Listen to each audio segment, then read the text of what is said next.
الحمد للہ وکفی والصلاة والسلام علی عباده الذین اصطفى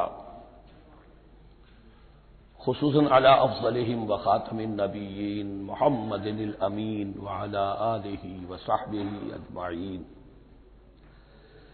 اما بعد فقد قال اللہ تبارک وتعالی کما ورد فی سورۃ البقرہ: اعوذ باللہ من الشیطان الرجیم بسم اللہ الرحمن الرحیم. الحج اشہر معلومات فمن فرض فیہن الحج فلا رفث ولا فسوق ولا جدال فی الحج وما تفعلوا من خیر یعلمہ اللہ وتزودوا فإن خیر الزاد التقوی واتقون یا اولی الالباب. صدق اللہ العظیم. پچھلے رکوع سے مناسک حج کا تذکرہ شروع ہو چکا تھا، اور اس کے ضمن میں خاص طور پر یہ کہ اگر کوئی حج کا احرام باندھ کر یا عمرے کا احرام باندھ کر سفر شروع کر دے اور کہیں درمیان میں ایسی رکاوٹ پیش آ جائے کہ اسے احرام کھولنا پڑے بغیر عمرہ کیے اور بغیر حج کیے، تو اس صورت میں کیا قواعد و ضوابط ہیں. اب جو یہ رکوع ہے 25واں، اس میں حج کا اصل فلسفہ، اس کی اصل حکمت، اس کی اصل روح کا بیان ہے. الحج اشہر معلومات، حج کے مہینے ہیں جو معلوم ہیں، یعنی جو بھی پہلے سے عرب میں رواج چلا آ رہا تھا اس کی توثیق ہو گئی کہ واقعتاً یہ اللہ تعالیٰ ہی کی طرف سے. تو حج کے جہاں تک ٹائمنگ کا تعلق ہے، مواقیت کا تعلق ہے، وہ گویا کہ اللہ تعالیٰ کی طرف سے توثیق فرما دی گئی. فمن فرض فیہن الحج، تو جو کوئی بھی اپنے اوپر لازم کر لے ان مہینوں میں حج کو، لازم کر لے سے مراد نیت پختہ کر لے، اور نیت پختہ کرنے کی علامت احرام باندھ لے. فمن فرض فیہن الحج، تو حج کے لیے جو اپنے اوپر لازم کر لے، فلا رفث ولا فسوق ولا جدال فی الحج. تو احرام کی حالت میں یہاں لفظ حج آیا ہے، ان میں سے پہلی قید جو ہے فلا رفث، تو کوئی شہوت کی بات نہیں ہونی چاہیے. میاں بیوی بھی ساتھ حج کر رہے ہیں تو احرام کی حالت میں وہی قید ہے کہ جو اعتکاف کی حالت میں ہے. باقی یہ کہ فسوق اور جدال، اللہ کی نافرمانی یا باہم جھگڑنا، اس لیے کہ بہت بڑی تعداد میں لوگوں کا اجتماع ہوتا ہے، سفر میں بھی لوگ ساتھ ہوتے ہیں، تو لوگوں کے غصوں کے پارے جلدی چڑھ جاتے ہیں. اس میں خاص طور پر روکا گیا کہ یہ ہے کہ اس میں امن ہو اور سکون ہو. اور آج بھی واقعہ یہ ہے کہ دنیا میں معجزات میں سے ہے یہ اتنی بڑی تعداد میں لوگوں کا جمع ہونا، اور وہاں امن رہتا ہے، وہاں وہ جنگ و جدال اور جھگڑا اور فساد وغیرہ قطع نظر نہیں آتا. یا تو یہ کہ پچھلے دنوں میں کچھ سیاسی اعتبار سے کوئی مہمیں اٹھائی گئی ہیں، یا یہ کہ کچھ چور اچکوں نے بھی جانا شروع کر دیا ہے وہاں پر، لیکن جھگڑا اور جو گالم گلوچ کی نوبت ہم نے اپنے آنکھوں سے نہیں دیکھی. اسے 5-6 مرتبہ حج کی سعادت حاصل ہوئی ہے. فلا رفث ولا فسوق ولا جدال فی الحج وما تفعلوا من خیر یعلمہ اللہ، اور جو خیر بھی تم اس کے دوران کرو گے اللہ کے وہ علم میں ہوگا. نوافل پڑھ رہے ہو، اضافی طواف کر رہے ہو، کوئی اور بھی جو کام کر رہے ہو، تو اس میں کسی اور کو دکھانے کی ضرورت نہیں ہے. اپنے خاموشی کے ساتھ انسان وہ اپنی جو بھی نیکی مزید کما سکے کمائے. جو بھی مناسک حج ہیں ان پر مستزاد. وَتَزَوَّدُوا فَإِنَّ خَيْرَ الزَّادِ التَّقْوَىٰ، اور سفر کے لیے زاد راہ ساتھ لے لیا کرو، اور بہترین زاد راہ تقویٰ ہے. اب اس آیت کے 2 معنی لیے گئے ہیں. ایک تو یہ کہ بہترین زاد راہ تقویٰ ہے، یعنی سفر میں آپ نے آزاد راہ خرچ کی شکل میں تو لے لیا، تقویٰ ہے نہیں، تو پھر کیا ہوگا؟ وہ تو صرف پیسہ خرچ کرنے کے لیے اچھا احرام لے لیں گے، اچھی جگہ لے لیں گے قیام کی، تو تقویٰ اگر نہیں ہے تو وہ حج تو حج ہی نہیں ہوگا. لیکن اس کا ایک دوسرا مفہوم جو ہے وہ بھی بہت اہم ہے کہ اگر انسان خود اپنا زاد راہ ساتھ نہ لے تو پھر وہاں مانگنا پڑتا ہے.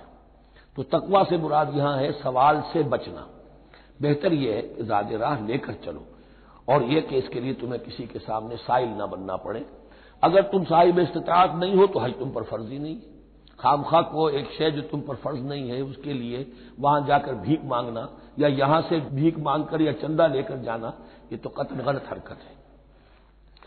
وَتَزَوَّدُوا فَإِنَّ خَيْرَ الزَّادِ التَّقْوَىٰ وَاتَّقُونِ يَا أُولِي الْأَلْبَابِ، اور یقیناً میرا ہی تقویٰ کرو، مجھ ہی سے ڈرو اے ہوش مندو.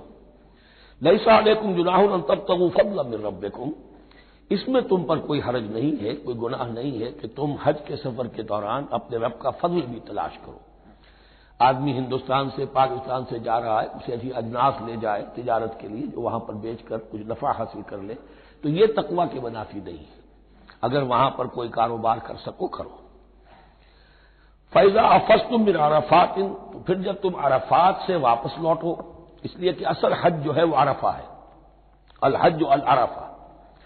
حج کے بقیہ تمام مناسک رہ جائیں، صرف عرفہ میں شمولیت ہو جائے، قیام عرفہ میں تو حج ہو گیا، باقی جو چیزیں رہ گئی ہیں اس کا جو بھی اس کا کفارہ ہے، اس کا جو دم دینا ہے وہ دے دیا جائے، لیکن عرفہ سے اگر آدمی رہ گیا عرفات کے قیام سے تو پھر حج نہیں ہوا۔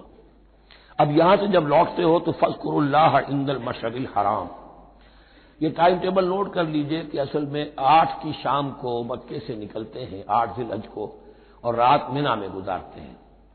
پھر 9 کا دن ہے اصل یوم عرفہ، 9 ذی الحج، صبح کو نکلتے ہیں، قافلے چلتے ہیں اور کہیں دوپہر تک، اور دوپہر سے بھی ہو سکتا ہے تاخیر ہو جائے، لیکن کوشش ہوتی ہے کہ ظہر سے پہلے پہنچ جایا جائے، لیکن ظہر اور عصر دونوں ملا کر پڑھ لی جائیں عرفات میں داخل ہونے سے پہلے۔ اس لیے جو مسجد ہے عرفات کے میدان سے ملحق وہ عرفے کے اندر شامل نہیں ہے، وہ اس کی حدود سے باہر ہے، تو اصل اس کا افضل یہی ہے کہ ظہر اور عصر ملا کر وہاں پڑھی جائیں، اور اس کے بعد سے غروب آفتاب تک قیام ہے، وہ عرفات کا قیام ہے، اس میں کوئی نماز نہیں، یعنی جو روایتی جو عبادت ہے اس کے سب دروازے بند۔ اب تو اگر دعا کی آپ کے اندر ایک روح پیدا ہو چکی ہے، اپنے رب سے ہم کلام ہو سکتے ہیں، اور آپ کو حلاوت مناجات حاصل ہو گئی ہے، تو دعا مانگتے رہیے، بس یہی ہے دعا۔ قیام عرفہ جو ہے کھڑے ہو کر بیٹھے ہوئے جس طرح بھی ہو اللہ سے مناجات کرو، یا پھر یہ کہ اگر اس میں کبھی ہو جائے کسی وجہ سے تو آدمی تلاوت کرے، لیکن یہ کہ عام نماز نہیں۔ فَإِذَا أَفَضْتُم مِّنْ عَرَفَاتٍ فاذكروا اللَّهَ عند المشعر الحرام، یہ مزدلفہ کا قیام ہے، 9 کی شام کو مغرب کی نماز کا وقت ہو چکنے کے بعد وہاں سے روانگی ہے، لیکن وہاں مغرب کی نماز پڑھنے کی اجازت نہیں ہے۔ اب جاؤ اور مغرب اور عشاء دونوں جمع کرو اس میں مشعر حرام یعنی مزدلفہ میں۔ وَاذْكُرُوهُ كَمَا هَدَاكُمْ، اور یاد کرو اسے، ذکر کرو جیسے کہ تمہیں اس نے ہدایت دی ہے۔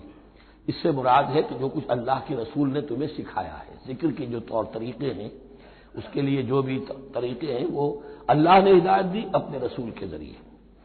وَإِن كُنتُم مِّن قَبْلِهِ لَمِنَ الضَّالِّينَ، اور یقیناً اس سے پہلے تو تم گمراہ لوگوں میں سے تھے، تمہیں معلوم نہیں تھا، حج کی شکل باقی رہ گئی تھی، اس کی روح ختم ہو گئی تھی، اس کے مناسک میں بھی تم نے رد و بدل کر دیا تھا، وہ آگے آ رہا ہے۔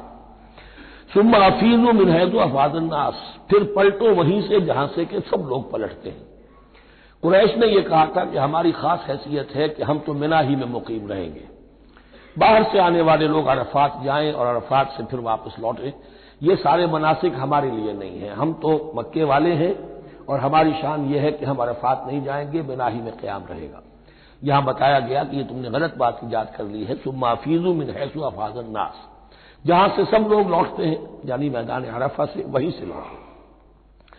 واستغفر اللہ، اللہ سے استغفار کرتے رہو، ان اللہ غفور رحیم، یقینا اللہ بخشنے والا رحم فرمانے والا ہے۔ فَإِذَا قَضَيْتُم مَّنَاسِكَكُمْ، اور جب تم اپنے یہ مناسک ادا کر لو، پورے کر لو، فاذكروا اللہ كذكركم آباءكم، تو اب اللہ کا ذکر کرو جیسے کہ تم اپنے آباء و اجداد کا ذکر کرتے رہے ہو، جس شد و مد کے ساتھ۔ وہاں یہ ہو گیا تھا کہ پھر بنا میں جب یہ ٹھہرتے تھے تو اپنے آباء و اجداد کے قصیدے بیان کیے جا رہے ہیں، جیسے ہمارے ہاں ہوتا ہے، جو دیہاتی لوگ ہوتے ہیں، راجپوت لوگ ہوتے ہیں، ان کے میراثی ہوتے ہیں، اسی طرح وہاں شعراء ہوتے تھے قبائل کے، وہ ان قبیلوں کی مدح بیان کرتے تھے، ان کے بڑے بزرگوں کی، اسلاف کی جو ہے عظمت بیان کرتے تھے۔ اللہ کا ذکر ختم ہو چکا تھا، فرمایا جس شد و مد کے ساتھ تم اپنے آباء و اجداد کا ذکر کرتے رہے، اب اسی شد و مد کے ساتھ، بلکہ او اشد ذکرا، بلکہ اس سے بھی زیادہ شد و مد کے ساتھ اب اللہ کا ذکر کرو۔ فَمِنَ النَّاسِ مَن يَقُولُ رَبَّنَا آتِنَا فِي الدُّنْيَا وَمَا لَهُ فِي الْآخِرَةِ مِنْ خَلَاقٍ، لوگوں میں سے وہ بھی ہیں جو یہی کہتے رہتے ہیں رب ہمیں دے دے دنیا ہی میں، ایسے لوگوں کے لیے آخرت میں کوئی حصہ نہیں ہے، یعنی وہاں پہنچ کر بھی ساری دعائیں ان کی دنیاوی چیزوں کے لیے ہیں، مال کے لیے، اولاد کے لیے، ترقی کے لیے، اور دنیا کی جو بھی چیزیں ہیں، اپنی کوئی مشکلات ہیں ان کے رفع کرنے کے لیے، کیونکہ ان کے دلوں میں دنیا بسی ہوئی ہے۔ اشربوا فی قلوبہم الدنیا، ان کے دلوں میں جیسے بنی اسرائیل کے دلوں میں بچڑے کا تقدس ملا دیا گیا تھا اور محبت، اسی طرح ہمارے دلوں میں دنیا کی محبت ہے، تو وہاں جا کر بھی دنیا ہی کی دعائیں ہیں۔ فَمِنَ النَّاسِ مَن يَقُولُ رَبَّنَا آتِنَا فِي الدُّنْيَا وَمَا لَهُ فِي الْآخِرَةِ مِنْ خَلَاقٍ، ظاہر بات ہے ایسے لوگوں کے لیے پھر آخرت میں کوئی حصہ نہیں ہے۔ وَمِنْهُم مَن يَقُولُ، اور ان میں سے وہ بھی ہے جو یہ کہتے ہیں ربنا آتنا فی الدنیا حسنۃ وفی الآخرۃ حسنۃ وقنا عذاب النار، پروردگار ہمیں اس دنیا میں بھی خیر عطا فرما اور آخرت کا بھی خیر عطا فرما اور ہمیں بچا لے آگ کے عذاب سے۔ اب دنیا کا خیر جو ہے سب سے بڑا وہ ایمان ہے، ہدایت ہے۔ دنیا کا کوئی خیر نہیں ہے جب تک کہ اس کے ساتھ ہدایت اور ایمان نہ ہو، تو سب سے پہلے انسان ایمان طلب کرے، پھر اس کے ساتھ اللہ تعالیٰ دنیا میں کشادگی دے دے، رزق میں بھی کشائش دے دے تو ٹھیک ہے، کوئی بری بات نہیں، اچھی بات ہے، لیکن یہ کہ اصل شے کیا ہے؟ ایمان اور استقامت۔ اولئک لہم نصیب مما کسبوا، یہاں یہ لفظ بہت اہم ہے، ان کے لیے حصہ ہوگا اس میں سے جو انہوں نے کمایا۔ محض یہ دعا کرنے سے یہ دعا جو ہے یہ کافی نہیں ہو جائے گی۔ اول تو یہ نوٹ کر لیجئے یہی وہ دعا ہے جو رکن یمانی سے لے کر جو بھی ہر چکر ہوتا ہے اس کا طواف کا، جو رکن یمانی سے لے کر حجر اسود تک کا جو دورہ ہے، اس میں یہ دعا مانگی جاتی ہے، ربنا آتنا فی الدنیا حسنۃ وفی الآخرۃ حسنۃ وقنا عذاب النار۔ اولئک لہم نصیب مما کسبوا، ان کے لیے حصہ ہے اس میں سے جو انہوں نے کمایا۔ اچھا، اس میں سے جو انہوں نے کمایا، اس میں سے کہ وہ تو سارا ملنا چاہیے، لیکن بندے کو ڈرتا رہنا چاہیے کہ ممکن ہے اس میں سے کسی مسئلے میں میری نیت میں کوئی فساد آ گیا ہو، ممکن ہے اس میں سے میرے کسی عمل کے اندر کوئی کمی رہ گئی ہو، کوئی کوتاہی رہ گئی ہو، اس لیے یہ نہ سمجھ لے کہ جو بھی کچھ کیا ہے اس کا اجر لازماً ملے گا۔ مما کسبوا، جو انہوں نے کمایا ہے اس میں خلوص ہے، اس میں بے رعائی ہے، اس میں تمام جو بھی اس کے آداب اور شرائط ہیں ملحوظ رکھے گئے ہیں، تو ان کو اس کا حصہ ملے گا۔ واللہ سریع الحساب، اور اللہ تعالیٰ کو حساب چکانے میں دیر نہیں لگتی، بہت جلدی حساب کر لے گا۔ اب تو ہمارے سامنے نقشے موجود ہے، کمپیوٹرز ہیں، کتنی جلدی حساب ہو جاتا ہے، تو اللہ کے ہاں تو پتہ نہیں کیسا سپر کمپیوٹر ہوگا کہ اسے حساب نکالنے میں دیر نہیں لگے گی۔ وَاذْكُرُوا اللَّهَ فِي أَيَّامٍ مَّعْدُودَاتٍ، اور ذکر کرو اللہ کا گنتی کے چند دنوں میں۔ یہ لفظ یہاں پر پھر آ گیا ہے اس بات کی وضاحت کے لیے جو میں نے عرض کیا تھا کہ ابتدائی جو حکم تھا روزے کا، ایام معدودات، وہ 3 دن کے روزے تھے، اس لیے کہ یہاں بھی معدودات کا لفظ آیا ہے، فی ایام معدودات، اور سب کو معلوم ہے یہ 3 دن ہیں، 11ویں 12ویں 13ویں تاریخ جو ہے ذی الحجہ کی، کہ پھر یوم نحر کے بعد 3 دن یہاں پر قیام ہے، مبیت ہے، وہ 3 دن ہے ایام معدودات۔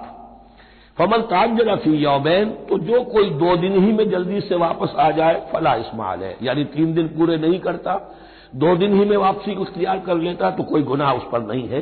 ومن تأخر، اور جو پیچھے رہے یعنی 3 دن کی مقدار پوری کر لے فلا اثم علیہ لمن اتقى، تو اس پر بھی کوئی گناہ نہیں، لیکن شرط ہے تقوی۔ جو 2 دن میں چلا گیا تقوی تھا تو بھی اللہ تعالیٰ کے ہاں اس کا اجر محفوظ ہے، جو 3 دن رہا تقوی ہے، تیسرے دن اس نے کچھ اور ہی حرکتیں نہ شروع کر دی ہوں، جی اکتایا ہوا ہے اور طبیعت کے اندر جو ہے وہ ٹھہراؤ نہیں ہے، تو وہ تیسرا دن اس کے لیے کچھ خاص مفید نہیں ثابت ہوگا، لیکن یہ کہ اصل شے جو ہے اللہ کے ہاں جو چیز کے شرط لازم ہے قبولیت کے لیے وہ تقوی ہے۔ لمن اتقى واتقوا الله واعلموا انکم الیہ تحشرون، اور اللہ کا تقوی اختیار کرو اور یہ مستحضر رکھو اپنے ذہن میں کہ تمہیں اسی کی جانب جمع کر دیا جائے گا، تم سب کے سب ہانک کر لے جاؤ گے اسی کی جناب میں۔ وَمِنَ النَّاسِ مَن يُعْجِبُكَ قَوْلُهُ فِي الْحَيَاةِ الدُّنْيَا، اب یہ منافقین میں سے ایک گروہ کا خاص ایک تذکرہ ہو رہا ہے۔ ایک منافق تو ہوتے تھے کہ جو عام ہیں، ان کی زبانوں پر بھی نفاق واضح طور پر ظاہر ہو جاتا تھا، اور ایک قسم کے منافق وہ ہوتے تھے بڑے چاپلوس، چرب زبان، کہ ان کی گفتگو دیکھیے تو وہ تو بڑے مخلص ہیں اور بڑے ہی فداکار ہیں اور بڑے ہی آپ کے ساتھ ان کا تعلق جو ہے وہ نیک نیتی پر مبنی ہے، ان کی زبانیں جو ہیں معلوم ہوتا ہے کہ اس میں تو سب گھی شکر گھلا ہوا ہے، لیکن یہ کہ ان کا کردار انتہائی خراب ہوتا ہے، اور پھر وہ جب واپس جاتے ہیں باتیں کرنے کے بعد یا باتیں بنانے کے بعد تو ان کا کردار جو ہے وہ فساد پر مبنی ہوتا ہے۔ وَمِنَ النَّاسِ مَن يُعْجِبُكَ قَوْلُهُ فِي الْحَيَاةِ الدُّنْيَا، اور لوگوں میں سے ایسے بھی ہیں جن کی باتیں تمہیں بڑی اچھی لگتی ہیں دنیا کی زندگی میں، وَيُشْهِدُ اللَّهَ عَلَى مَا فِي قَلْبِهِ، اور وہ اللہ کو بھی گواہ ٹھہراتا رہتا ہے، میں جو کچھ کہہ رہا ہوں اللہ جانتا ہے، میں خلوص سے کہہ رہا ہوں، میں بالکل اپنی نیک نیتی سے کہہ رہا ہوں، اللہ جانتا ہے۔ وَهُوَ أَلَدُّ الْخِصَامِ، حالانکہ فی الواقع وہ دشمن ہے بہت سخت، الد بہت شدید، اور خصام خصم دشمن کے لیے آتا ہے۔ وَإِذَا تَوَلَّى، جب وہ پیٹھ موڑ کے جاتا ہے، سعى فی الارض، اب وہ زمین میں جو بھاگ دوڑ کرتا ہے، لیفسد فیہا، اس میں فساد مچائے، وَیُہْلِکَ الْحَرْثَ وَالنَّسْلَ، اور ہلاک کرے، کہیں کسی کی کھیتی جلا دی، کہیں کسی کا کوئی جانور جو ہے وہ ختم کر دیا، مار دیا۔ وَاللَّهُ لَا يُحِبُّ الْفَسَادَ، اللہ تعالیٰ کو فساد بالکل پسند نہیں ہے۔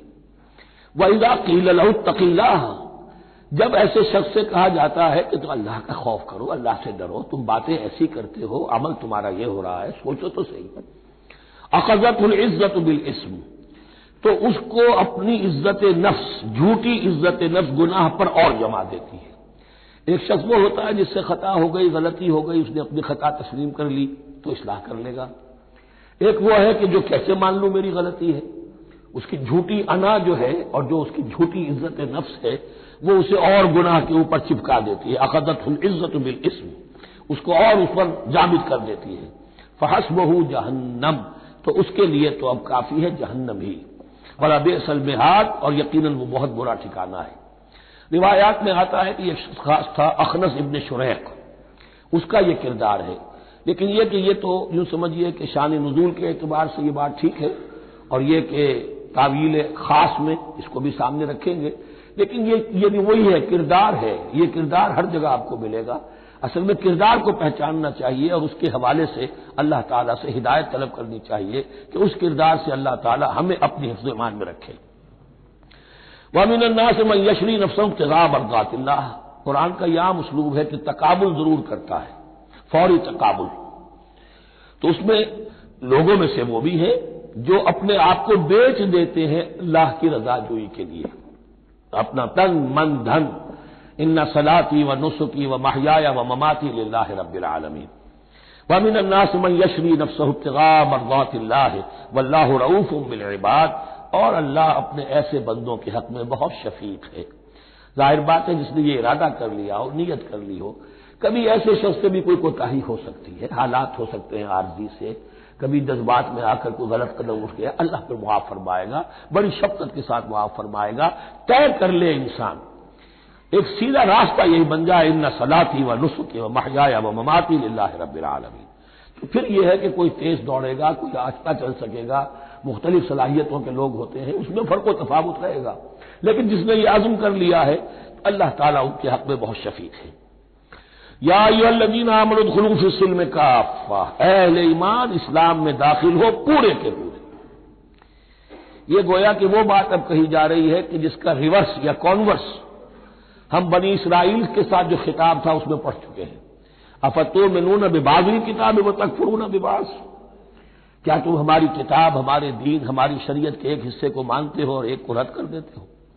فما جزاء من يفعل ذلك منكم الا خزي في الحياة الدنيا ويوم القيامة يردون الى اشد العذاب، تو جو کوئی بھی تم میں سے یہ روش اختیار کرے گا اس کی کوئی سزا اس کے سوا نہیں ہے کہ دنیا میں ذلت اور خواری ان پر مسلط کر دی جائے اور قیامت کے دن شدید ترین عذاب میں جھونکیے۔ اس کو اب مثبت پیرائے میں مسلمانوں سے کہا جا رہا ہے یا ایھا الذین آمنوا ادخلوا فی السلم کافہ، ریزرویشنز کے ساتھ نہیں، ایکسیپشنز کے ساتھ نہیں۔ اللہ کی بندگی تو کرنی ہے، اس معاملے میں نہیں، اللہ کے حکم تو ماننا ہے لیکن یہ حکم نہیں میں مان سکتا، یہ ایک کی بھی نفی جو ہے وہ گویا کہ کل کی نفی ہو جائے گی۔ ادخلوا فی السلم کافہ، ٹیک اٹ اور لیو اٹ، یہ پیکج ڈیل ہے، اس میں جزوی بات نہیں ہو سکتی۔ ولا تتبعوا خطوات الشیطان، اور دیکھو شیطان کے قدموں کی پیروی نہ کرو، اس کے نشانات راہ جو ہیں، اس کے نشانات قدم جو ہیں ان کی پیروی نہ کرو۔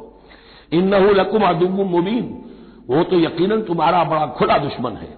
فإن زللتم من بعد ما جاءتكم البينات، پھر اگر تم پھسل گئے اس کے بعد بھی کہ تمہارے پاس یہ واضح تعلیمات آ چکی ہیں، فاعلموا ان اللہ عزیز الحکیم، تو جان لو کہ اللہ تعالیٰ پھر زبردست ہے۔ اس میں دھمکی کا پہلو آ گیا کہ پھر اللہ کی جو ہے پکڑ سخت ہوگی، حکیم بھی ہے، اس کی پکڑ میں بھی حکمت ہے۔ اگر یہ پکڑ نہ ہو تو ظاہر بات ہے کہ پورا نظام جو ہے دین کا وہ پھر بالکل ایک بے منطقی، اگر اللہ کی طرف سے کسی گناہ پر پکڑ ہی نہیں ہے تو پھر یہ آزمائش کیا ہوئی؟ پھر جزا و سزا کا کیا سوال؟ پھر جنت اور دوزخ کا کیا معاملہ؟ هل ينظرون الا ان ياتيهم الله في ظلل من الغمام والملائكة وقضي الامر۔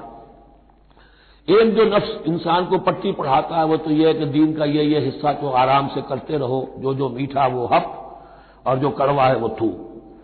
دوسری پٹی یہ پڑھاتا ہے کہ ابھی ذرا یہ ٹھیک ہے کہ اللہ کا حکم ہے، یہ بھی حکم ہے، دین کا یہ بھی تقاضا ہے، ابھی ذرا ذمہ داریاں ہیں، ابھی ذرا بچوں کے معاملات ہیں، بچے برسر کار ہو جائیں، بچیوں کے ہاتھ پیلے ہو جائیں، میں ذرا ریٹائرمنٹ بھی لے لوں تو پھر یہ مکان بنا لوں، پھر میں اپنے آپ کو دین کے لیے پھر خالص کر لوں گا، دین کے لیے پھر میں وہی کام کروں گا۔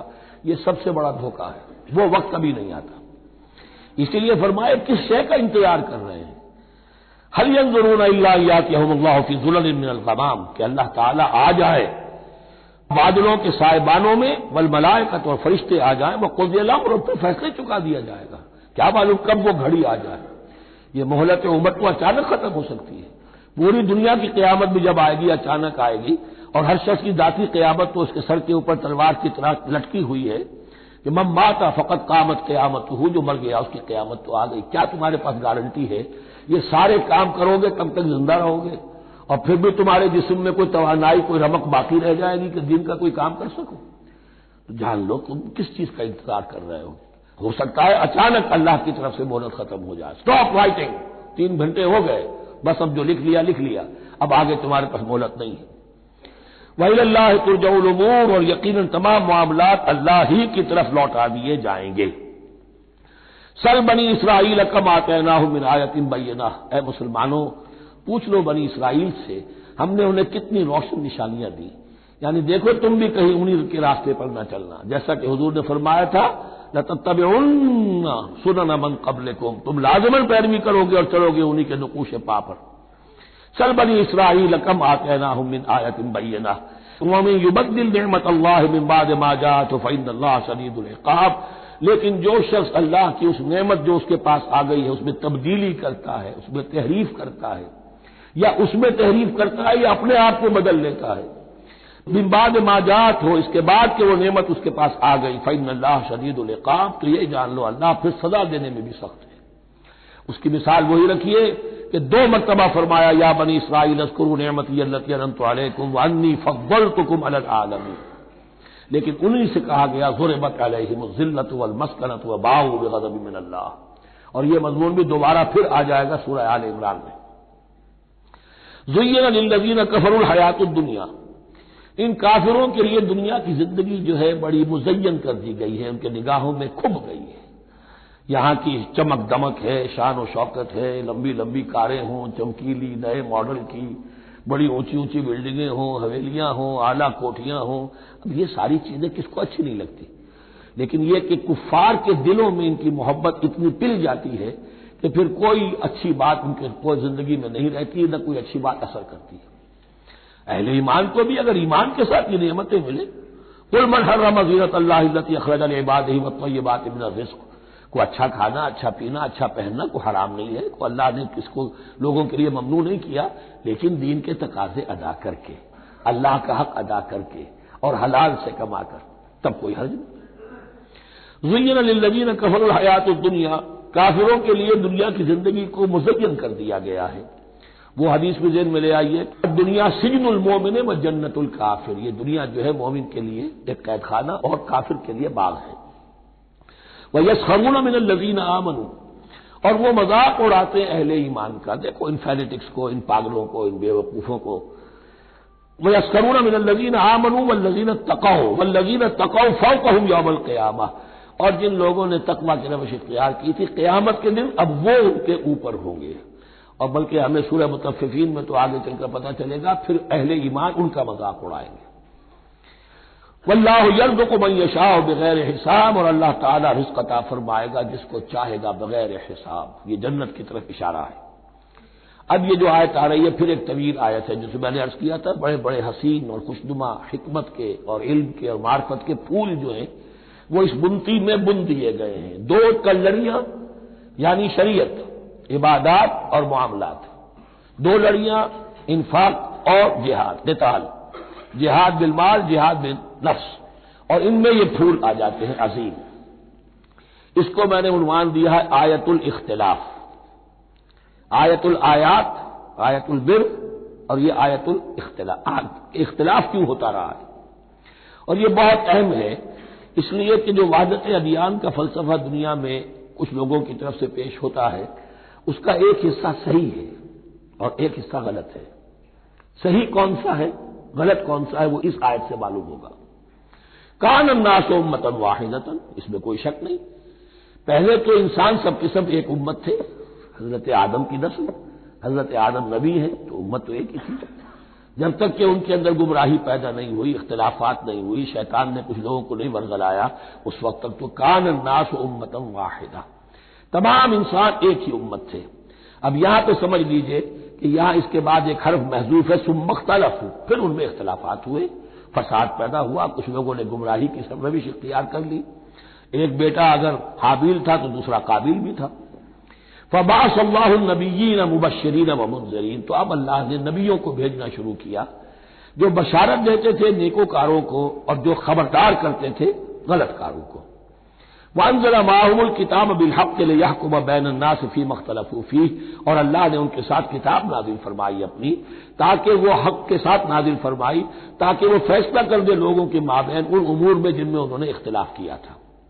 وَمَا اخْتَلَفَ فِيهِ إِلَّا الَّذِينَ أُوتُوهُ مِن بَعْدِ مَا جَاءَتْهُمُ الْبَيِّنَاتُ بَغْيًا بَيْنَهُمْ، اور پھر جو اختلاف کیا ان میں سے تو نہیں کیا اختلاف کرنے والوں نے مگر جن کو کہ وہ کتاب دی جا چکی تھی، ہدایت دی جا چکی تھی، من بعد ما جاءتهم البینات، اور اس کا سبب کیا تھا؟ بغیم بینہم، یہ لفظ میں نے پہلے بھی نوٹ کروایا تھا، بغیم بینہم، دی ارج ٹو ڈومینیٹ، سدم سدہ، سارا فساد دنیا میں جو ہوتا ہے دی ارج ٹو ڈومینیٹ، آدمی جو ہے میں اس کی بات کیوں مانوں، یہ کیوں نہ میری مانے، یہ ہے کہ جس میں جو بھی سربراہی اور بالادستی حاصل کرنے کی جو ایک انسان کے اندر ایک ہے امنگ ہے، یہ امنگ رکھی گئی ہے انسان میں، جہاں انسان کے اندر اچھے میلانات رکھے گئے، برے بھی رکھے گئے، نفس بھی تو انسان ہی میں ہے، اس لیے کہ انہی کی درمیان حق و باطل کی کشمکش چلتی ہے انسان کے باطن میں، حق و باطل کی ایک کشاکش انسان کے باطن میں چلتی ہے، ایک خارج میں چلتی ہے۔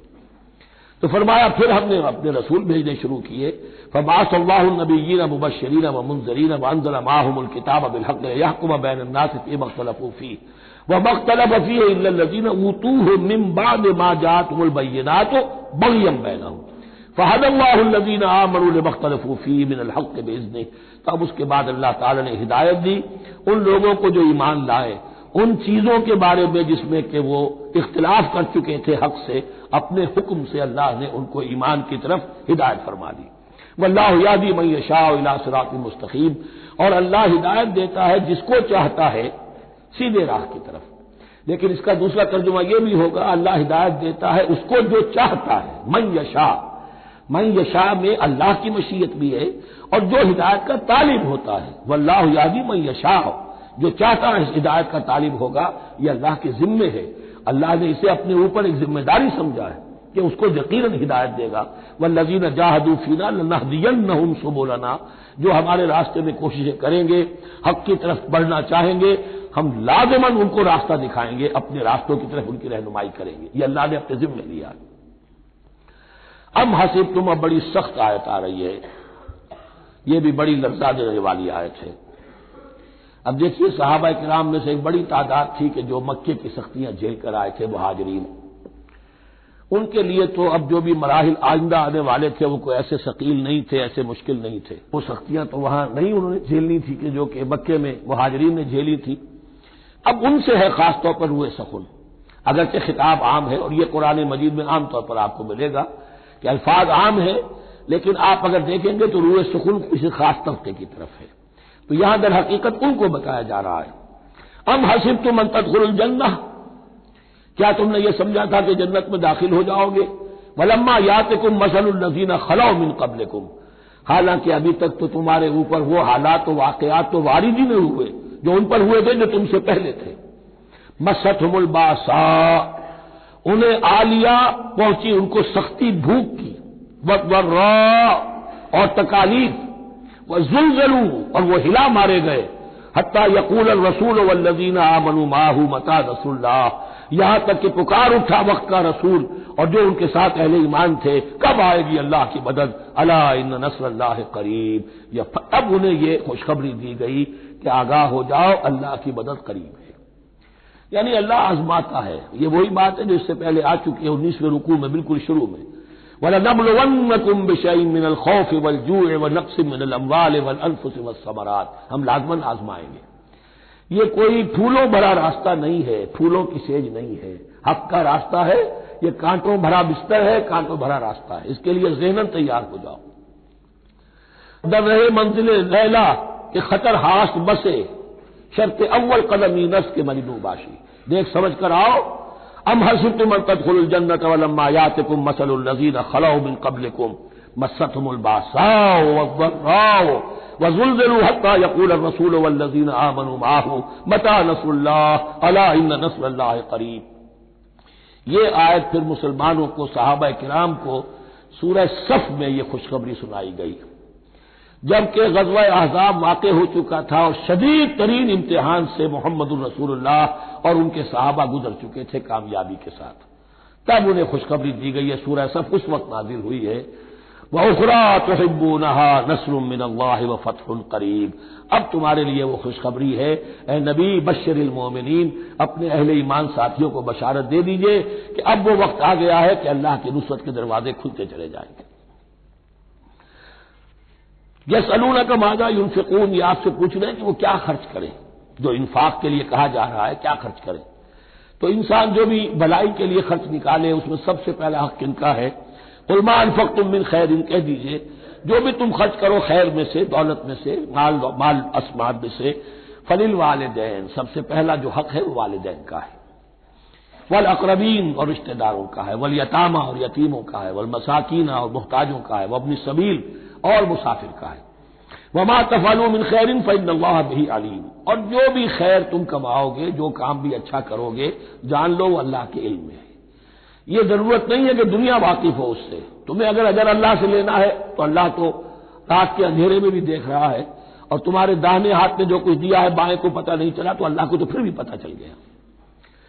اب یہ سخت آیت اور آ گئی، کتب علیکم القتال، اب میں نے کہا تھا نا کہ یہ لڑیاں جو ہیں چونکہ بٹی ہوئی ہیں تو ایک لال اور ایک پیلی اور ایک ہری اور ایک نیلی، تو یہ نظر آتی ہے ایک طرف سے کہ کٹے ہوئے ہیں رنگ، ان کو کھول دیں گے تو ہر لڑی مکمل ہو جائے گی، ایک گویا کہ تسلسل ہے۔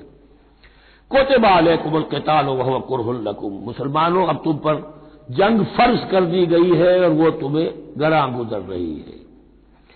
یہ مضمون اصل میں اس سے پہلے سورہ محمد نازل ہو چکی ہے اور اس میں قتال کی فرضیت آ چکی ہے، اس کا نام سورۃ القتال بھی ہے، لہذا اس کے حوالے سے کچھ لوگ جو ہے وہ پریشان ہو رہے تھے، اور میں نے آپ سے عرض کیا تھا منافقین بھی یہی کہتے تھے کہ بھائی صلح جوئی سے کام لو، بس دعوت و تبلیغ کے ذریعے سے لوگوں کو ٹھیک راستے پر لاؤ، یہ جنگ ونگ جو ہے لڑائی بھڑائی اس میں تو بہت خرابی ہے، یہ کوئی اچھا کام تو نہیں ہے۔ اب یہاں یہ ہے کہ فرض کیا جا رہا ہے اللہ کی راہ میں جنگ کرنا، تو اس حوالے سے کہا جا رہا ہے، تو اس میں جہاں منافقین کہتے تھے جن مسلمانوں کا ایمان قدر کمزور تھا وہ منافق تو نہیں تھے، لیکن یہ کہ ایمان اتنا پختہ نہیں تھا، ابھی تازہ تازہ ایمان لائے تھے، مدینے کے اندر ابھی وہ ایمان لائے ہیں، ان کی تربیت کے مراحل ابھی گزرے ہی نہیں، تو ان میں سے بھی بعض لوگوں کے دلوں میں اب انقباض پیدا ہو رہا تھا۔ کتب علیکم القتال وہو کرہ لکم، تم پر اب دیکھیے کتبہ کا لفظ آ گیا ہے، کتب علیکم الصیام، کتب علیکم القصاص فی القتلى، کتب علیکم اذا حضر احدکم الموت ان ترک خیرا الوصیہ، وصیت کا حکم آیا کتبہ، روزے کا حکم آیا کتبہ، اسی طریقے سے فرضیت قتال ہے۔ کتب علیکم القتال وہو کرہ لکم، وہ تمہیں بری لگ رہی ہے، وعسیٰ ان تکرہوا شیئا، اور ہو سکتا ہے کہ تم کسی شے کو ناپسند کرو، وہو خیر لکم، حالانکہ اسی میں تمہارے لیے خیر ہو، وعسیٰ ان تحبوا شیئا وہو شر لکم، اور ہو سکتا ہے کہ تم کسی چیز کو پسند کرو ذرا حالانکہ وہ تمہارے لیے شر ہو، واللہ یعلم وانتم لا تعلمون، اللہ جانتا ہے تم نہیں جانتے۔ تم اپنی عقل پر ایمان نہ رکھو، تم اللہ کی وحی پر ایمان رکھو، تم اللہ کے رسول پر ایمان رکھو، جس وقت کے لیے جو حکم موضوع تھا اس وقت وہ حکم تھا، کفوا ایدیکم، 14 برس تک تمہیں قتال سے منع کیا گیا، اب فرض ہو رہا ہے قتال، اب تمہارے لیے لازم وقت کا جو ہے امر الحال کو پہچانو.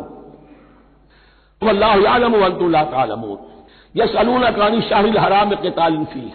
اب جب جنگ کا حکم شروع ہو گیا تو اب وہ پوچھتے تھے کہ یہ جو مہینے حرمت والے ہیں، حج کا ہے، عمرے کا ہے، تو اس میں جنگ کرنا کیسا ہے؟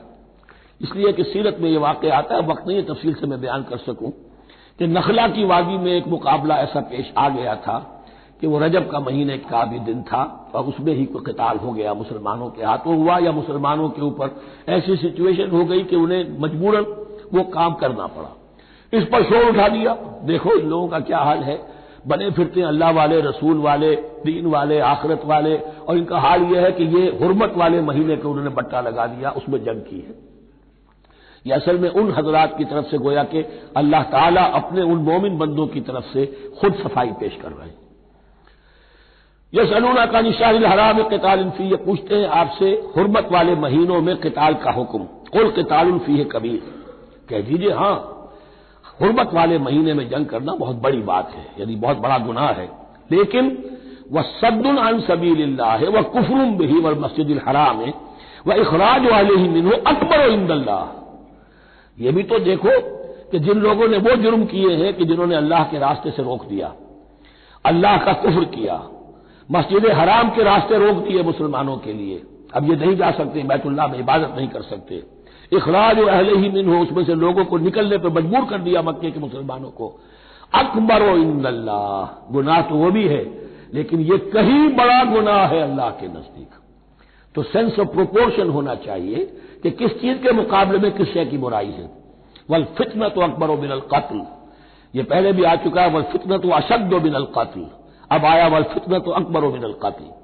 فتنہ ہر وہ کیفیت ہے جس میں صاحب ایمان کے لیے ایمان پر قائم رہنا اور اسلام پر عمل کرنا مشکل ہو جائے.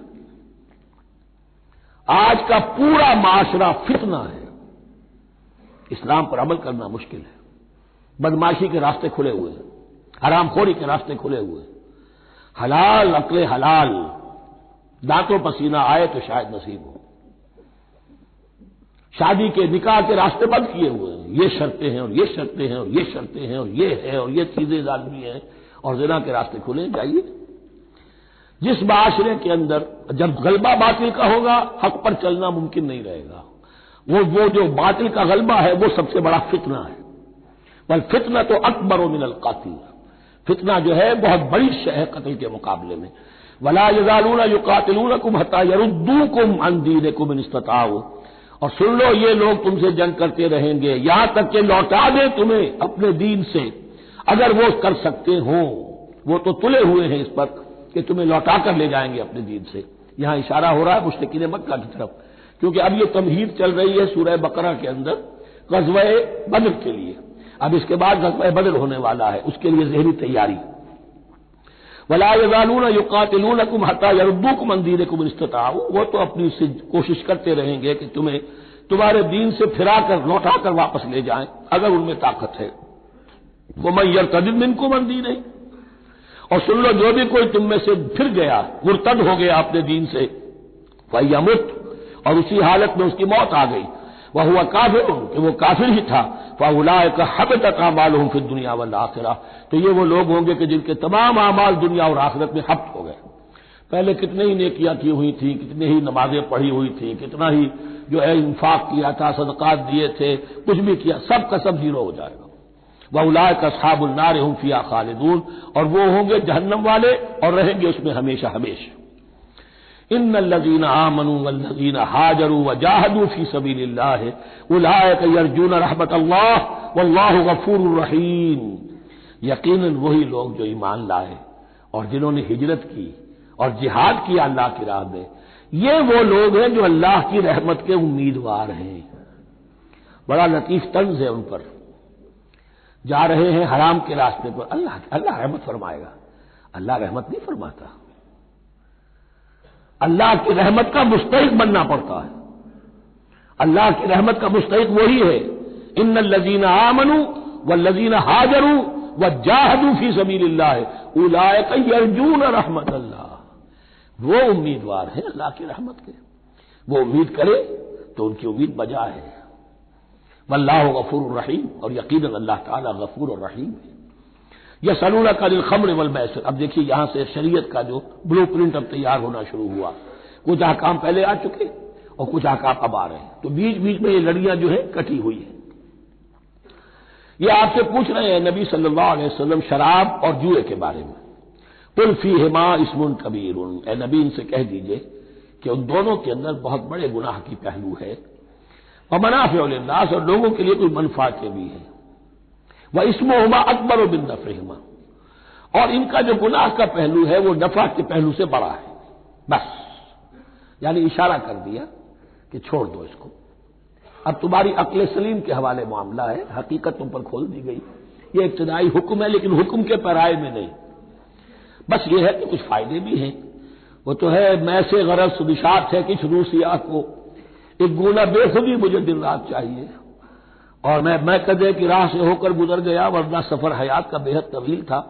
یہ حکمت سمجھ لیجئے کہ جوئے میں اور میسر میں کیا چیز مشترک ہے کہ دونوں کو جمع کیا گیا۔ شراب میں بھی انسان حقائق سے اپنے آپ کو منقطع کرتا ہے اور محنت سے جی چراتا ہے، doesn't want to see the facts، مواجہہ کرنے کو تیار نہیں، فیس کرنے کو تیار نہیں ہے bitter facts آف لائف کو، تو میں ایک گونا بے خودی مجھے دن رات چاہیے۔ اور جوا بھی محنت کی نفی ہے، چانس، داؤ لگاؤ، ایک ہے محنت سے ایک آدمی کما رہا ہے، مشقت کر رہا ہے، کھوکھا ہے یا کوئی چھابڑی لے کے جا رہا ہے یا کچھ اور کام ریڑھی چلا رہا ہے، وہ اپنی کوئی کمائی کر رہا ہے، اور ایک یہ داؤ لگاؤ، داؤ سے کمانا، چانس پر کمانا، یہ بھی محنت کی نفی ہے۔ تو یہ دونوں کے اندر اصل میں علت ایک ہی ہے۔ یسألونک عن الخمر والمیسر قل فیہما اسم کبیر ومنافع للناس واسمہما اکبر من نفعہما ویسألونک ماذا ینفقون قل العفو، اور یہ پوچھتے ہیں کتنا خرچ کریں، انفقوا انفقوا انفقوا وانفقوا فی سبیل اللہ ولا تلقوا بایدیکم الی التہلکہ، یہ آیت پر کل پڑھ چکے ہیں۔ اپنے آپ کو اپنے ہاتھوں ہلاکت میں نہ جھونکو، کتنا خرچ کرے، کچھ ہمیں مقدار بھی بتا دی جائے۔ فرمایا قل العفو، جو بھی تمہاری ضرورت سے زائد ہے۔ اللہ یہ بھی نہیں کرتا کہ اپنی ضرورتوں کو بھی تم پیچھے ڈال دو، نہیں، ضرورتیں اپنی پوری کرو، پھر جو اب تمہارے پاس ہے، اب یہ سمجھیے کہ جو ایک کمیونسٹ فلسفی ہے اس میں بھی ایک اصطلاح سرپلس ویلیو، ایک سرپلس ویلیو یہ ہے عفو، جو تمہاری ضروریات سے زائد ہے، یہ سرپلس ویلیو ہے، یہ اللہ کی راہ میں دے دو۔ اس کو بچا کر رکھنا جو ہے اللہ پر آپ بے اعتمادی کا اظہار کر رہے ہیں کہ اللہ کل نہیں دے گا مجھے، میں بچا کے رکھوں۔ یسألونک ماذا ینفقون قل العفو، لیکن اس میں یہ ہے کہ ضرورتیں کتنی ہیں، کیا ہے، اس کا کوئی پیمانہ مقرر نہیں کیا۔ یہ ہے باطنی روح، جس کے اندر اللہ کی محبت اور آخرت کا ایمان بڑھتا جائے گا، وہ اتنا ہی اپنی بیلٹ ٹائٹ کرے گا، اپنی ضرورتیں کم کرے گا، اپنے معیار زندگی کو پست کرے گا، اور زیادہ سے زیادہ جو ہے وہ اللہ کی راہ میں دے گا۔ یہ اصول یہ ہے کہ ہر شخص یہ دیکھے کہ جو میری ضرورت سے زائد ہے اسے میں ریٹین نہ کروں، اسے میں دوں۔ اس انفاق پر پورے 2 رکوع آگے آنے والے ہیں سورہ مبارکہ میں۔ کذالک یبین اللہ لکم الآیات لعلکم تتفکرون، اسی طرح اللہ تعالی اپنی آیات تمہارے لیے واضح کر رہا ہے تاکہ تم تفکر کرو، غور کرو فی الدنیا والآخرہ، تمہارا یہ غور دنیا کے بارے میں بھی ہونا چاہیے، آخرت کے بارے میں۔ دنیا میں بھی اسلام رہبانیت نہیں سکھاتا، نہ کھاؤ نہ پیو، چلے کشی کرو، چلے جاؤ جنگلوں میں، نہیں۔ اسلام متمدن زندگی کی تعلیم دیتا ہے، گھر گھرستی ہے، شادی کرو، بیوی بچوں والے رہو، ان کے بھی حقوق کو ادا کرو، ان کا بھی پیٹ تمہیں پالنا ہے، تو تفکر فی الدنیا والآخرہ، آخرہ کے لیے۔ لیکن یہ کہ اس میں ریشیو پروپورشن رہنی چاہیے، دنیا کی کتنی قدر و قیمت ہے، آخرت کی کتنی قدر و قیمت ہے، اس کو جان لو، اسی کے حساب سے ایلوکیشن اگر نہیں ہے تو پھر یہ کہ سینس آف پروپورشن اگر غلط ہو گیا تو ظاہر بات ہے کہ پھر ہر چیز تلپٹ ہو جائے گی۔ ایک دوا کے نسخے میں کوئی چیز زائد تھی، کوئی کم تھی، آپ نے جو کم تھی اسے زیادہ کر دیا، جو زائد تھی کم کر دیا، تو اب ہو سکتا ہے کہ یہ نسخہ شفا نہ رہے، نسخہ ہلاکت بن جائے۔ وَيَسْأَلُونَكَ عَنِ الْيَتَامَىٰ، اور یہ آپ سے پوچھ رہے یتیموں کے بارے میں، قُلْ إِصْلَاحٌ لَهُمْ خَيْرٌ، اے نبی ان سے کہہ دیجئے ان کے لیے ان کی مصلحت کو پیش نظر رکھنا یہ ہے کہ جو بہتر ہے، نیکی ہے، بھلائی ہے۔ اصل میں سورہ بنی اسرائیل کی آیت جو ہے وہ لوگوں کے سامنے تھی، وَلَا تَقْرَبُوا مَالَ الْيَتِيمِ إِلَّا بِالَّتِي هِيَ أَحْسَنُ، مال یتیم کے قریب تک نہ پھٹکو، یعنی گڑبڑ کر لو گے اپنے اموال میں، اس میں سے یہ کہ ہو سکتا ہے کہ ان کا کوئی مال تمہارے پیٹ میں چلا جائے، ہانڈی مشترک ہے، اب اس میں ظاہر بات ہے یتیم نے بھی کھانا ہے، تم نے بھی کھانا ہے، اچھی اچھی بوٹیاں تم نے کھا لی ہیں اور یتیم کے لیے جو ہے خرچہ تو پورا ڈال دیا، لیکن یہ کہ اس کے لیے بیچارے کے لیے چھچرے چھوڑ دی۔ تو یہ چیز روکنے کے لیے کہا گیا تھا مکی صورتوں میں ولا تقربوا مال الیتیم الا بالتی احسن۔ اب صحابہ کے لیے تو یہ چیزیں ایسی تھیں کہ اشارہ ذرا سا ہو گیا اور انہوں نے اس پر عمل کیا، انہوں نے ہڈیاں علیحدہ کر دی تاکہ ان کا خرچہ بالکل علیحدہ رہے۔ اب اس میں تکلیف ہو رہی تھی، ایک گھر کے اندر ہی ایک یتیم ہے، اس کا خرچہ اس کے مال میں سے نکالا جا رہا ہے۔ فرمایا کہ یہ مقصد نہیں تھا، مقصد یہ تھا کہ تم ان کے مال ہڑپ نہ کر جاؤ۔ قل اصلاح لهم خیر، ان کے لیے اصلاح کرنا بھلائی کا ہے۔ وَإِن تُخَالِطُوهُمْ فَإِخْوَانُكُمْ، اگر تم اپنے ساتھ ان کو ملائے رکھو تو وہ تمہارے بھائی ہیں۔ وَاللَّهُ يَعْلَمُ الْمُفْسِدَ مِنَ الْمُصْلِحِ، اللہ جانتا ہے مفسد کو بھی مصلح کو بھی، وہ جانتا ہے کہ یہ آدمی گڑبڑ کر رہا ہے، یہ ہنڈیا علیحدہ کر کے بھی گڑبڑ کر سکتا ہے، اور یہ وہ شخص ہے جو ہنڈیا مشترک کر کے بھی حق پر رہ سکتا ہے۔ وَلَوْ شَاءَ اللَّهُ لَعَنَتَكُمْ، اگر اللہ چاہتا تو تمہیں سختی میں ڈالے ہی رکھتا، تم پر مشقت جو ہے یہ کیے رکھتا۔ ان اللہ عزیز الحکیم، یقینا اللہ زبردست ہے، حکمت والا ہے۔ ایک طرف وہ سختی بھی کرتا ہے، زبردست ہے، لیکن وہ اس کے ہر حکم کے اندر حکمت بھی ہے، اور جہاں حکمت نرمی کی متقاضی ہوتی ہے وہاں وہ رعایت بھی دیتا ہے۔ ولا تنکحوا المشرکات حتی یؤمنن، اور مشرک عورتوں سے نکاح نہ کرو جب تک کہ وہ ایمان نہ لے آئیں۔ ولا امۃ مؤمنۃ خیر من مشرکۃ ولو اعجبتکم، ایک مومنہ خواہ وہ لونڈی ہو وہ بہتر ہے ایک مشرکہ سے، خواہ وہ آزاد عورت ہو۔ ولو اعجبتکم، اور مزید یہ کہ وہ تمہیں اچھی بھی لگتی ہو۔ ولا تنکحوا المشرکین، اور نہ نکاح میں دو اپنی عورتوں کو، اپنی بیٹیوں کو مشرکوں کے، حتی یؤمنوا، جب تک کہ وہ ایمان نہ لے آئیں۔ ولا عبد مؤمن خیر من مشرک ولو اعجبکم، مسلمان اگر غلام ہے تو وہ بھی بہتر سمجھو مشرک سے جو آزاد ہے اور وہ تمہیں پسند بھی ہے، مالدار بھی ہے یا اور بھی ہے، اس کے اندر دوسرے پہلو بھی ہیں۔ اولئک یدعون الی النار، دیکھو وہ جو ہے وہ پکار رہے ہیں، آگ کی طرف بلا رہے ہیں، تمہیں بھی لے جائیں گے، تمہاری اولاد کو بھی لے جائیں گے۔ واللہ یدعو الی الجنۃ والمغفرۃ باذنہ، اللہ تمہیں بلا رہا ہے جنت کی طرف اور مغفرت کی طرف اپنے حکم سے۔ وَيُبَيِّنُ آیاتہ للناس لعلہم یتذکرون، اور اللہ اپنی آیات واضح کر رہا ہے لوگوں کے لیے تاکہ وہ نصیحت اخذ کریں۔ وَيَسْأَلُونَكَ عَنِ الْمَحِيضِ، اور وہ عورتوں کے ایام ماہواری کے بارے میں آپ سے سوال کر رہے ہیں۔ قُلْ هُوَ أَذًى، کہہ دیجئے وہ ایک ناپاکی بھی ہے اور ایک تکلیف کا مسئلہ بھی ہے۔ فَاعْتَزِلُوا النِّسَاءَ فِي الْمَحِيضِ، تو حیض کی حالت میں اگر تمہاری بیویاں ہوں تو ان سے علیحدہ رہو، مقاربت نہ کرو۔ وَلَا تَقْرَبُوهُنَّ حَتَّى يَطْهُرْنَ، اور ان سے مقاربت نہ کرو یہاں تک کہ وہ پاک ہو جائیں۔ فَإِذَا تَطَهَّرْنَ، اور جب وہ خوب پاک ہو جائیں، فَأْتُوهُنَّ مِنْ حَيْثُ أَمَرَكُمُ اللَّهُ، تو اب ان کی طرف جاؤ، جو بھی تمہیں تعلق قائم کرنا ہے کرو، جہاں سے کہ تمہارے رب نے تمہیں حکم دیا، اللہ نے حکم دیا ہے۔ یہ اللہ کا حکم کیا ہے؟ یہ ہے امر طبیعی، ہر انسان جانتا ہے، ہر حیوان کو معلوم ہے، وہ طبیعی شے ہے۔ لیکن یہ کہ اب عورتوں کے ساتھ بھی اگر انسان جو ہے وہ لواطت کا فعل شروع کر دے، قوم عمل لوط، تو ظاہر بات ہے کہ عمل قوم لوط تو وہ چیز جو ہے غلط ہے، وہ حرام ہے۔ یہ تو اللہ تعالیٰ نے جو بھی تمہاری فطرت میں ڈالا ہے راستہ، وہ در حقیقت من حیث امرکم اللہ، ان اللہ یحب التوابین ویحب المتطہرین، یقیناً اللہ محبت کرتا ہے بہت توبہ کرنے والوں سے اور بہت پاک بازی اختیار کرنے والوں سے، ان ناپاک چیزوں سے دور رہنے میں۔ نساؤکم حرث لکم، تمہاری بیویاں تمہارے لیے کھیتیوں کے مانند ہیں، جیسے کھیت میں بوتے ہو فصل کاٹتے ہو، بیویوں کے ذریعے سے اللہ تعالیٰ تمہیں اولاد عطا کرتا ہے۔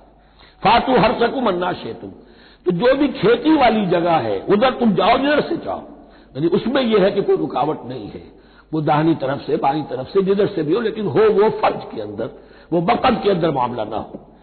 فاتو حرثکم انا شئتم وقدموا لانفسکم، اور اپنے آگے کے لیے سامان کرو، یعنی اپنی اولاد۔ انسان جو ہے بڑھاپے کے لیے اس کا ایسٹ بنتی ہے اس کی اولاد۔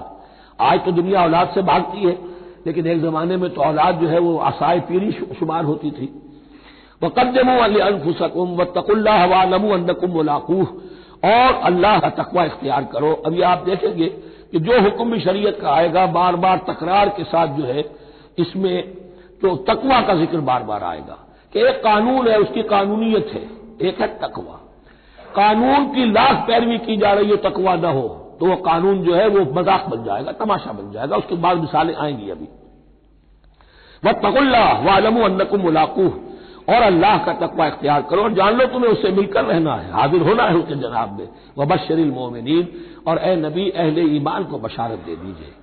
ولا تجعلوا اللہ عرضۃ لایمانکم، ایک اور حکم آ گیا، اللہ تعالی کا نام جو ہے وہ تختہ مشق نہ بنا لو اپنی قسموں کے لیے. قسم کھا بیٹھا میں تو اللہ کی قسم کھا بیٹھا ہوں، اب یہ قسم کھا بیٹھا اس لیے میں یہ کام نہیں کر سکتا. چاہے وہ نیکی کا کام تھا، کسی وقت غصے میں آدمی آ کر قسم کھا بیٹھتا ہے. حضرت ابوبکر صدیق نے بھی قسم کھا لی تھی. مستح ان کا ایک ایسا تھا مسلمان غریب جس کی وہ مدد کیا کرتے تھے، لیکن مستح بھی جب حضرت عائشہ پر تہمت میں ملوث ہو گیا تو حضرت ابوبکر نے قسم کھا لی کہ یہ بدبخت جس کی میں سرپرستی کرتا رہا یہ بھی میری بیٹی پر تہمت لگانے میں شامل ہو گیا، اب میں اس کی کبھی مدد نہیں کروں گا. یہ سورہ نور میں آئے گا. ان سے کہا گیا نہیں ایسا نہ کرو، تم اپنے نیکی کے دروازے کو کیوں بند کرتے ہو؟ قسم کھا لی، قسم کو کھول دو، کفارہ دو. ولا تجعلوا اللہ عرضۃ لایمانکم ان تبروا وتتقوا، نیکی کا کام کرنے سے، تقویٰ کے کام سے رکنے کے لیے قسم کھا لینا. وتصلحوا بین الناس، اور اس سے کہ لوگوں کے مابین مصالحت کرو. اب آپ نے کسی دو بھائیوں کے درمیان جھگڑا تھا، مصالحت کی کوشش کی، آپ کی بات نہیں مانی گئی، اب اللہ کی قسم ہے صاحب اب میں آپ کے معاملے میں دخل نہیں دوں گا، اب میں تو قسم کھا بیٹھا. نہیں بھائی، اصلاح بین الناس جو ہے، اصلاح ذات البین، یہ کرتے رہو. اور ایسی قسم کھائی ہے اس کا کفارہ دے دو. واللہ سمیع علیم، اور اللہ تعالیٰ سننے والا اور جاننے والا ہے. لا یؤاخذکم اللہ باللغو فی ایمانکم، اللہ تعالیٰ مؤاخذہ نہیں کرے گا تم سے جو تم بغیر مقصد کے، بغیر عزم اور ارادے کے قسم کھا بیٹھتے ہو. یہ عربوں کا رواج ہے، واللہ باللہ کے بغیر ان کا کوئی جملہ شروع ہی نہیں ہوتا. تو یہ در حقیقت قسم کھانے کا ان کی اس وقت نیت نہیں ہوتی، بلکہ یہ ان کا ایک جس کو ہم کہتے ہیں تقیہ کلام ہے، ان کا ایک اسلوب ہے گفتگو کا، واللہ باللہ. تو اس پر مواخذہ نہیں ہے. ولاکن یؤاخذکم بما کسبت قلوبکم، ہاں جو تم نے ارادہ کر کے، تمہارے دلی ارادے کے ساتھ جو تم نے قسم کھائی ہے، پھر اس پر مواخذہ ہوگا. اس سے توڑو گے، اس کا ایک کفارہ ہے، وہ بعد میں آئے گا. وہ کفارہ جو ہے وہ پھر سورہ مائدہ کے اندر آ جائے گا. میں نے عرض کیا تھا کہ یہ اصل میں سورہ بقرہ میں بلو پرنٹ آ رہا ہے شریعت اسلامی کا، اور اس کے جو اصل چیزیں ہیں وہ پوری تکمیلی احکام وہ پھر آخر میں آئیں گے. کچھ سورہ نساء ہے، کچھ سورہ مائدہ. واللہ غفور حلیم، اللہ غفور ہے، بخشنے والا ہے اور حلیم ہے، فوراً نہیں پکڑتا، فوراً سزا نہیں دیتا، مہلت دیتا ہے کہ اصلاح کر لو. للذین یؤلون من نسائہم تربص اربعۃ اشہر، اب یہ بھی ایک قسم کھا لی جاتی تھی کہ کسی وقت کسی مرد نے، کسی شوہر نے قسم کھا لی اب میں اپنی بیوی کے قریب نہیں جاؤں گا، ناراض ہو گئے، غصہ آ گیا، میں تمہارے سے کوئی تعلق نہیں رکھوں گا. یہ ایلا کہلاتا تھا. حضور نے بھی ایلا فرمایا تھا اپنی ازواج مطہرات سے جب انہوں نے کچھ زیادہ نفقے کا مطالبہ کیا تھا کہ اب عام مسلمانوں کے ہاں بھی خوشحالی آ گئی ہے تو اب ہمارے اوپر یہ سختی کیوں ہے، ہمارا بھی جو نفقات ہیں، ہمارا جو خرچ ہے، وظائف ہیں، بڑھائے جائیں. اس پر حضور نے پھر ایلا کیا، اس کا ذکر ہے وہ بعد میں آئے گا. لیکن وہاں عام طور پر لوگ قسم کھا کے بیٹھ جاتے تھے. اب قسم کھا لی ہے، پچھتا بھی رہے، کیا کرے، قسم کھا چکے، اب بیوی کے پاس کیسے جائے؟ اب وہ بیوی معلق ہے، نہ وہ شادی شداؤں میں ہے اور نہ وہ علیحدہ ہے، آزاد ہے. للذین یؤلون من نسائہم تربص اربعۃ اشہر، 4 مہینے کے لیے تو وہ انتظار کیا جا سکتا ہے. فإن فاؤوا، اس دوران میں اگر وہ لوٹے، اپنی قسم کو ختم کرے اور رجوع کر لے، تعلق کے زن و شوق قائم کرے، فإن اللہ غفور رحیم، تو اللہ تعالیٰ غفور و رحیم ہے. وإن عزموا الطلاق، اور اگر وہ طلاق کا ارادہ کر چکے ہوں کہ واقعتاً اب ان سے سپریشن ہی ہے، فإن اللہ سمیع علیم، تو اللہ تعالیٰ سننے والا، جاننے والا ہے. یعنی یہ کہ 4 مہینے سے زیادہ معلق نہ رکھو کسی کو، یا ادھر یا ادھر، یا فیصلہ کرو اور اسے فارغ کرو، اور یا پھر یہ کہ اپنی وہ قسم ختم کرو اور اس کا جو بھی کفارہ ہے وہ ادا کرو. اسی پر غالباً قیاس کیا تھا، بلکہ ساتھ اس سیرت میں آتا ہے کہ حضرت عمر نے حضرت حفصہ سے پوچھ بھی لیا تھا. حالانکہ دیکھیے کہ باپ اور بیٹی کا معاملہ ہو رہا ہے اور باپ بیٹی سے سوال کر رہا ہے، دین کے معاملے میں حیا اور شرم کی بات نہیں ہوتی. ان اللہ لا یستحی ان یضرب مثلا ما بعوضۃ فما فوقها، تو یہ کہ جو لوگ جہاد پر جاتے تھے کچھ سال بھر گھر واپس نہیں آ رہا، اب ایک طرف تو ان پر مشقت ہے، وہ بیویوں سے دور ہیں، اہل و عیال سے دور ہیں، ادھر عورتیں جو ہیں وہ بغیر شوہروں کے وقت گزار رہی ہیں. تو پوچھا کہ کتنا عرصہ تم سمجھتی ہو کہ ایک عورت اپنی عصمت اور عفت کو سنبھال کر اپنے شوہر کا انتظار کر سکتی ہے؟ تو حضرت حفصہ نے کہا 4 ماہ. اور میں سمجھتا ہوں شاید انہوں نے اسی پر کہا ہو کہ یہ معلق رکھنے کا حکم بھی قرآن مجید میں جو ہے زیادہ سے زیادہ اس کی مہلت 4 مہینے ہے. والمطلقات یتربصن بانفسهن 3 قروء، اور جنہیں طلاق دے دی جائے ان پر لازم ہے کہ وہ اپنے جیوں کو روکے رکھیں 3 حیض تک. یہ عدت ہے، طلاق کے بعد 3 مہینے کی عدت ہے. اس عدت میں یا تو شوہر رجوع کر لے گا اگر 1 یا 2 طلاقیں ہیں، تیسری طلاق ہو گئی تو رجوع کا حق نہیں ہے، وہ بعد میں بات آ جائے گی. اور اسی میں چاہے تو اس کے بعد جب مدت ختم ہو جائے گی تو پھر اب شوہر کا حق ختم ہو جائے گا، اب وہ آزاد ہوگی، لیکن اس مدت کے اندر وہ دوسری شادی نہیں کر سکتی. والمطلقات یتربصن بانفسهن 3 قروء ولا يحل لهن ان يكتمن ما خلق الله في ارحامهن، اور ان کے لیے یہ حلال نہیں ہے، جائز نہیں ہے کہ وہ چھپا لیں جو کچھ کہ اللہ نے پیدا کر دیا ہو ان کے ارحام میں. اگر حمل ٹھہر گیا ہے اور بیوی کو ڈر ہے کہ اب یہ شوہر تو طلاق دے دے گا، وہ اپنا حمل چھپا رہی ہے تاکہ پتہ ہی نہ چلے اس کو، کیونکہ وہ چاہے گی کہ بچہ میرے پاس رہے، بچہ بچی جو بھی ہو. ظاہر بات ہے کہ بچہ اور بچی جو ہے وہ ماں کے لیے تو جگر گوشہ ہے، اس کے جسم کا ٹکڑا ہے، اس کے جسم کا لوتھڑا ہے، تو وہ چھپانے کی ٹینڈنسی ہوتی ہے کہ وہ جھگڑا ہی نہ اٹھے. ولا يحل لهن ان يكتمن، ان کے لیے جائز نہیں ہے کہ وہ چھپائیں ما خلق اللہ فی ارحامهن، جو کچھ کے پیدا کر دیا ہے اللہ نے ان کے رحموں میں. ان كن يؤمن بالله واليوم الاخر، اگر وہ فی الواقع ایمان رکھنے والی ہے اللہ پر اور یوم آخر پر. وبعولتهن احق بردهن في ذلك ان ارادوا اصلاحا، اور یہ جو عدت کی مدت ہے اس میں ان کے شوہروں کو حق حاصل ہے، زیادہ حقدار ہے کہ انہیں لوٹا لیں. اسے رجعت کہتے ہیں، رجوع کیا جا سکتا ہے عدت کے اندر لیکن تیسری طلاق کے بعد نہیں. پہلی طلاق، دوسری طلاق، اس کے بعد دونوں میں جو عدت ہوگی اس میں رجوع کر سکتا ہے شوہر، اس کا اختیار ہے. بیوی کو نہ کہنے کا اختیار نہیں ہے کہ اب تم طلاق دے چکے ہو، اب میں تمہاری بات ماننے کو تیار نہیں ہوں، اس کا اسے حق نہیں ہے. اسے پھر وہ مرد کا جو حق ہے وَبَعُولَتُهُنَّ أَحَقُّ بِرَدِّهِنَّ، وہ زیادہ حقدار ہے کہ انہیں لوٹا لے. فی ذالک، اس مدت کے اندر ان ارادوا اصلاحا، اگر وہ واقعتاً اصلاح ہی چاہتے ہیں. وَلَهُنَّ مِثْلُ الَّذِي عَلَيْهِنَّ بِالْمَعْرُوفِ، اور ان کے لیے حقوق ہیں جو کہ مناسبت سے ہیں ان کی ذمہ داریوں کے. وَلِلرِّجَالِ عَلَيْهِنَّ دَرَجَةٌ، اور مردوں کو ان پر ایک درجہ فوقیت کا، ایک درجہ فضیلت کا، ایک درجہ حقوق کا حاصل ہے. واللہ عزیز الحکیم، اور اللہ زبردست ہے اور حکمت والا ہے. یہ آیت اصل میں اس زمانے میں بہت مس انٹرپریٹ ہوئی ہے اور بعض مترجمین نے بھی ترجمہ غلط کیا ہے. یعنی اس کا یہ ترجمہ کردہ لہن مثل الذی علیہن، ان کے بھی حقوق مردوں پر ویسے ہی ہیں جیسے مردوں کے حقوق ہیں ان پر.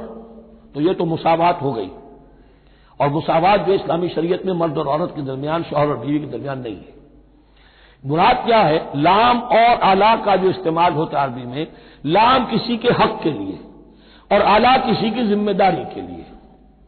لہن، ان کے لیے حقوق ہیں، مثل الذی علیہن، جیسے کہ ان پر ذمہ داریاں ہیں. اللہ تعالیٰ نے جیسے ذمہ داری مرد پر ڈالی ہے ویسے حقوق اس کو دیے ہیں. جیسی ذمہ داری عورت پر ڈالی ہے اس کی مناسبت سے کورسپونڈنگلی پروپورشنیٹ جو ہے اس کو بھی حق دے دیے ہیں. اور اس بات کو کھول دیا مساوات کہاں سے آئے گی جب کہہ دیا وَلِلرِّجَالِ عَلَيْهِنَّ دَرَجَةٌ، اور مردوں کو ان پر ایک درجہ حاصل ہے، فوقیت کا درجہ حاصل ہے. واللہ عزیز الحکیم، اب یہ تمہیں پسند ہو تب بھی اور ناپسند ہو تب بھی اللہ تعالی عزیز ہے، حکیم ہے، وہ سب کچھ جاننے والا ہے اور وہ زبردست ہے، جو چاہے حکم دے، اور حکیم ہے، حکمت والا ہے، اس کا حکم حکمت پر مبنی ہے. بارک اللہ لی ولکم فی القرآن العظیم ونفعنی وإیاکم بالآیات والذکر الحکیم.